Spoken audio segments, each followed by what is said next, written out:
All right, 2023 Bowman Chrome. This little blaster box. Rip this. Oh gosh, I just stabbed the life out of this box. And that, ladies and gentlemen, is why you use a razor blade, right? All right, so a little bit of good news out in the culture. We got the SAG-AFTRA strike is over, which that is exciting for numerous reasons. But in terms of sports cards collectors, it's especially exciting because it means maybe we'll get the resumption of the new Adam Sandler Safdie Brothers project, which is allegedly going to be centering on the sports card world. I also heard, I don't know if this is true or not, it's listed on the IMDb. I don't know how reliable it is since apparently this project is seriously under wraps. But I heard Megan the Stallion, who I am a massive fan of, has joined the cast of that movie. So that would be amazing if true. Anyway, we got 7 packs of this, and I thought in light of this news and my personal excitement over this new Safdie Brothers movie with Adam Sandler, I decided got 7 packs. I'll count down my 7 favorite Adam Sandler movies. I say my favorite, but let's face it, these are the best Adam Sandler movies.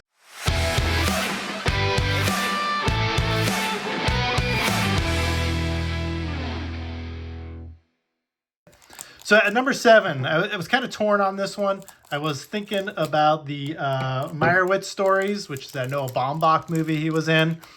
And I really enjoyed that. But frankly, I don't remember a lot about it.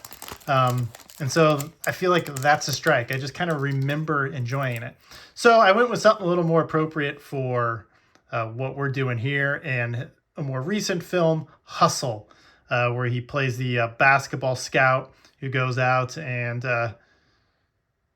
gets a foreign player and kind of gets him into the NBA. It was really kind of like a touching film. Even Natasha liked it, and she typically doesn't go for those kind of things. So you know it's got something for it if even Natasha is into it. Antonio Gates. Interesting. That's fun. All right. So number 7, Hustle. Number 6, Judd Apatow movie, Funny People. Loved Funny People. I know a lot of people are critics of that film and other Judd Apatow films, and frankly, I share a lot of criticism of Judd Apatow films. They tend to be a little long. Funny People is no exception to that. However, I am just completely fascinated by the world of stand-up comedy, and I know Judd Apatow is a reliable source when it comes to the world of stand-up comedy. So I felt like the film had like a lot of insights into what that world is like. Plus, it was just, both funny and touching, and I really, really liked, God, I'm blanking on his name. I really liked, what is that guy's from Wolf of Wall Street? Jonah Hill. I really love Jonah Hill in it too. I thought he did a great job.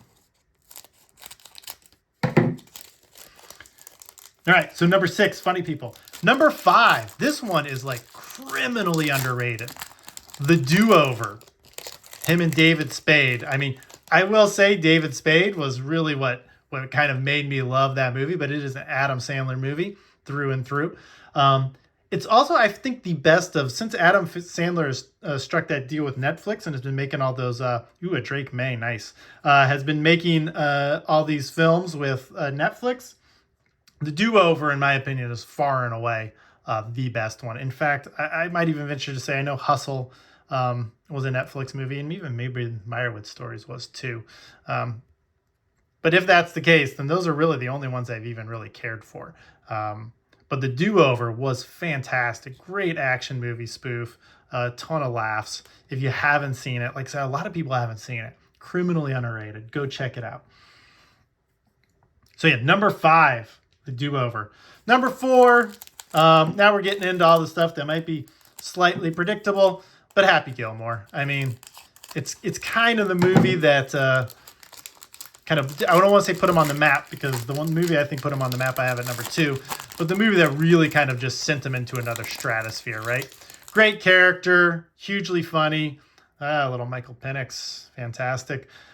Hugely funny.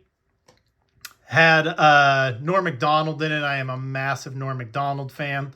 I don't know what this is, Ramblin' Man, and I don't know who this guy is. Quinshon Judkins. Interesting. Yeah, U of A guy, local guy. God, they've been a huge surprise this year. But anyway, Happy Gilmore. I don't really have much to add to it other than, I liked it as much as everybody else did. Especially it came out when I was younger and I was more into that stuff. So number 4, Happy Gilmore. Number 3, kind of what sparked off this whole idea. A movie of his he did with the Safdie brothers, Uncut Gems. That movie was just completely intense. I saw it out at the Los Feliz Theater with Natasha. It was kind of our last theater going experience before COVID. So it also kind of stuck in my mind for that reason. But just really great movie. The Safdie brothers just do great work. I mean, if you haven't seen Good Time, you should definitely check that out. But Uncut Gems was just fantastic. Adam Sandler's performance was amazing. I think he should have won the Oscar for that performance. He was absolutely amazing. And like I said, just the tension throughout that entire movie was just unparalleled. All right. Number 2, now we're getting to the movie that I feel like put him on the map, and that is Billy Madison. Billy Madison will always hold a special place in my heart. I remember being very young, watching Billy Madison with my sister in my bedroom, and we were laughing so hard, we were just in tears. Like, it is one of my favorite memories watching a movie was Billy Madison. I mean, the two of us just it felt like a bonding. I wonder if my sister feels the same way. She's probably going to not even remember it. But to me, it was very, very memorable. Her and I, just similar sense of humor. And Adam Sandler was just kind of hitting all the right notes for us. We were in tears. Absolutely loved it. And that memory of that viewing goes a long way in my love of the movie. But it is also just an incredibly original, cool, funny concept that they just executed perfectly. All right, and number 1, one of my all-time favorite movies, Punch Drunk Love. Adam Sandler, Paul Thomas Anderson, a movie that if you see it at the right time of your life, if you're a young man of a certain type, it will strike a chord with you. I don't know what is going on there. I really hope this is a good safety, though, because this looks like something crazy here. What we got here? Numbered to 99. Ooh, Marvin Harrison. Nice. Well, that is awesome. He is going to be a high draft pick this year. Anyway, yeah, so Punch Drunk Love, rewatchability, just a love story. I feel like it's Paul Thomas Anderson kind of doing his version of Popeye. Don't really have enough time to go into that now. Maybe in a later pack opening, and I'll just break down the similarities between Punch Drunk Love and Popeye and why I think it was PTA's ode to Robert Altman's Popeye. Anyway, fantastic movie. If you haven't seen it, go check it out. And I don't know, I'm kind of excited about this Marvin Harrison and this Drake May. All right, guys, we'll see you.